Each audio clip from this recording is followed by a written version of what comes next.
So this Black & Decker DustBuster lithium was brought in for service because they had kids, and one of their sons was vacuuming behind the couch, and then they threw it on the floor.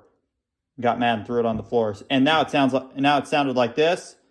First it sounded like this, and then then it sounded horrible. Then I took it apart to see if I could fix it, but then when I put it back together, it still sounds horrible. Here, listen to this. And you know what to do about that? If anybody would tell me, give me some advice on this thing, I would be willing to, I'd be happy to take a look at it. All right, well, that does it for this video. Just comment, subscribe for more.